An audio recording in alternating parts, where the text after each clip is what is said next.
1400 برس پیچھے پلٹ کر دیکھو، دنیا میں نہ تو تار برقی تھے، نہ ٹیلی فون تھے، نہ ریل تھی، نہ چھاپے خانے تھے، نہ اخبار اور رسالے شائع ہوتے تھے، نہ کتابیں چھپتی تھیں، نہ سفر اور سیاحت کی وہ آسانیاں تھیں جو آج کل پائی جاتی ہیں۔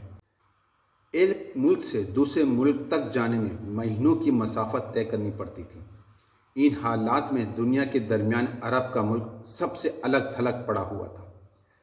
اس کے گرد ایران، روم اور مصر کے ملک تھے جن میں کچھ علوم و فنون کا چرچا تھا، مگر ریت کے بڑے بڑے سمندروں نے عرب کو ان سب سے جدا کر رکھا تھا۔ عرب سوداگر اونٹوں پر مہینوں کی راہ طے کر کے ان ملکوں میں تجارت کے لیے جاتے تھے، مگر یہ تعلق صرف مال کی خرید و فروخت کی حد تک تھا۔ خود عرب میں کوئی اعلیٰ درجے کا تمدن نہ تھا، نہ کوئی مدرسہ تھا، نہ کوئی کتب خانہ تھا، نہ لوگوں میں تعلیم کا چرچا تھا۔ تمام ملک میں گنتی کے لوگ تھے جن کو کچھ لکھنا پڑھنا آتا تھا، مگر وہ بھی اتنا نہیں کہ اس زمانے کے علوم و فنون سے آشنا ہوتے۔ وہاں کوئی باقاعدہ حکومت بھی نہ تھی، کوئی قانون بھی نہ تھا۔ ہر قبیلہ اپنی جگہ خود مختار تھا، آزادی کے ساتھ لوٹ مار ہوتی تھی، آئے دن خون ریزیاں لڑائیاں ہوتی رہتی تھیں۔ آدمی کی جان کوئی قیمت ہی نہ رکھتی تھی، جس کا جسم پر بس چلتا اسے مار ڈالتا اور اس کے مال پر قبضہ کر لیتا۔ اخلاق اور تہذیب کی ان کو ہوا تک نہ لگی تھی۔ بدکاری اور شراب خوری اور جوئے بازی کا بازار گرم تھا۔ لوگ ایک دوسرے کے سامنے بے تکلف برہنہ ہو جاتے تھے۔ عورتیں تک خانہ کعبہ میں ننگی ہو کر طواف کرتی تھیں۔ حرام و حلال کی کوئی تمیز نہ تھی۔ عربوں کی آزادی اس قدر بڑھی ہوئی تھی کہ کوئی شخص کسی قاعدے، کسی قانون، کسی ضابطے کی پابندی کے لیے تیار نہ تھا، نہ کسی حاکم کی اطاعت قبول کر سکتا تھا۔ اس پر جہالت کی یہ کیفیت کہ ساری قوم پتھر کے بتوں کو پوجتی تھی۔ راستے چلتے کوئی اچھا سا چکنا پتھر مل جاتا تو اسی کو سامنے رکھ کر پرستش کر لیتے تھے، یعنی جو گردنیں کسی کے سامنے نہ جھکتی تھیں وہ پتھروں کے سامنے جھک جاتی تھیں، اور یہ سمجھا جاتا تھا کہ یہ پتھر ان کی حاجت روائی کرے گا۔ ایسی قوم اور ایسے حالات میں ایک شخص پیدا ہوتا ہے، بچپن ہی میں ماں باپ اور دادا کا سایہ سر سے اٹھ جاتا ہے، اس لیے اس گئی گزری حالات میں جو تربیت مل سکتی تھی وہ بھی اس کو نہیں ملتی۔ ہوش سنبھالتا ہے تو عرب لڑکوں کے ساتھ بکریاں چرانے لگتا ہے، جوان ہوتا ہے تو سوداگری میں لگ جاتا ہے۔ اٹھنا بیٹھنا ملنا جلنا سب انہی عربوں کے ساتھ ہے جن کی حالت تم نے اوپر دیکھی ہے۔ تعلیم کا نام تک نہیں، حتیٰ کہ پڑھنا بھی نہیں آتا، مگر اس کے باوجود اس کی عادتیں، اس کے اخلاق، اس کے خیالات سب سے جدا ہیں۔ وہ کبھی جھوٹ نہیں بولتا، کسی سے بد کلامی نہیں کرتا۔ اس کی زبان میں سختی کے بجائے شیرینی ہے، اور وہ بھی ایسی کہ لوگ اس کے گرویدہ ہو جاتے ہیں۔ وہ کسی کا ایک پیسہ بھی ناجائز طریقے سے نہیں لیتا۔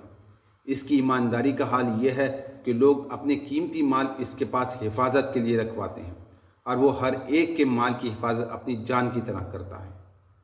ساری قوم اس کی دیانت پر بھروسہ کرتی ہے اور اسے امین کے نام سے پکارتی ہے۔ اس کی شرم و حیا کا یہ حال ہے کہ ہوش سنبھالنے کے بعد کسی نے اس کو برہنہ نہیں دیکھا۔ اس کی شائستگی کا یہ حال ہے کہ بدتمیز اور گندے لوگوں میں پلنے اور رہنے کے باوجود ہر بدتمیزی اور ہر گندگی سے نفرت کرتا ہے، اور اس کے ہر کام میں صفائی اور ستھرائی پائی جاتی ہے۔ اس کے خیالات اتنے پاکیزہ ہیں کہ اپنی قوم کو لوٹ مار اور خون ریزی کرتے دیکھ کر اس کا دل دکھتا ہے، اور وہ لڑائیوں کے موقع پر صلح و صفائی کرانے کی کوشش کرتا ہے۔ دل ایسا نرم ہے کہ ایک کے دکھ درد میں شریک ہوتا ہے، یتیموں اور بیواؤں کی مدد کرتا ہے، بھوکوں کو کھانا کھلاتا ہے، مسافروں کی میزبانی کرتا ہے، کسی کو اس کے دکھ نہیں پہنچاتا۔ وہ خود دوسروں کی خاطر دکھ اٹھاتا ہے۔ پھر عقل ایسی صحیح ہے کہ بت پرستوں کی اس قوم میں رہ کر بھی وہ بتوں سے نفرت کرتا ہے، کبھی کسی مخلوق کے آگے سر نہیں جھکاتا۔ اس کے اندر سے خود بخود آواز آتی ہے کہ زمین و آسمان میں جتنی چیزیں نظر آتی ہیں ان میں سے کوئی پوجنے کے لائق نہیں۔ اس کا دل آپ سے آپ کہتا ہے کہ خدا تو ایک ہی ہو سکتا ہے، اور ایک ہی ہے۔ اس جاہل قوم میں یہ شخص ایسا ممتاز نظر آتا ہے گویا پتھروں کے ڈھیر میں ایک ہیرا چمک رہا ہے، یہ گھٹا ٹوپ اندھیرے میں ایک شمع روشن ہے۔ برس کے قریب اس طرح پاک و صوف اور اعلیٰ درجے کی شریفانہ زندگی بسر کرنے کے بعد یہ شخص اس تاریکی سے جو اس کے چاروں طرف پھیلی ہوئی تھی گھبرا اٹھتا ہے۔ جہالت، بد اخلاقی، بد کرداری، بد نظمی اور شرک و بت پرستی کا یہ ہولناک سمندر جو اس کو گھیرے ہوئے تھا، اس سے وہ نکل جانا چاہتا ہے، کیونکہ یہاں کوئی چیز بھی اس کی طبیعت کی مناسبت نہیں۔ آخر وہ آبادی سے دور ایک پہاڑ کے غار میں جا جا کر تنہائی اور سکون کے عالم میں کئی کئی دن گزارنے لگتا ہے، فاقے کر کر کے اپنی روح اور اپنے دل و دماغ کو اور زیادہ پاک و صاف کرتا ہے، سوچتا ہے، غور فکر کرتا ہے اور کوئی روشنی ڈھونڈتا ہے جس سے وہ اس چاروں طرف پھیلی ہوئی تاریکی کو دور کر دے۔ ایسی طاقتور چیز حاصل کرنا چاہتا ہے جس سے وہ اس بگڑی ہوئی دنیا کو توڑ پھوڑ کر پھر سے سنوار دے۔ یک اس کی حالت میں ایک عظیم و عالیشان تغیر رونما ہوتا ہے۔ ایک دم سے اس کے دل میں وہ روشنی آ جاتی ہے جس کو اس کی فطرت مانگ رہی تھی۔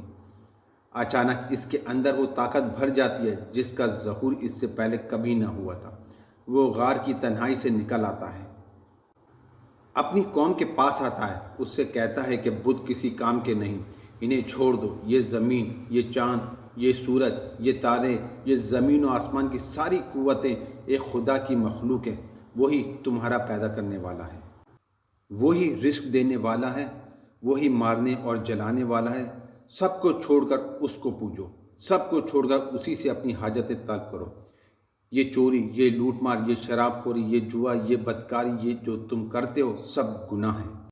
انہیں چھوڑ دو، خدا انہیں پسند نہیں کرتا۔ سچ بولو، انصاف کرو، نہ کسی کی جان لو، نہ کسی کا مال چھینو۔ جو کچھ لو حق کے ساتھ لو، جو کچھ دو حق کے ساتھ دو۔ تم سب انسان ہو، انسان اور انسان سب برابر ہیں۔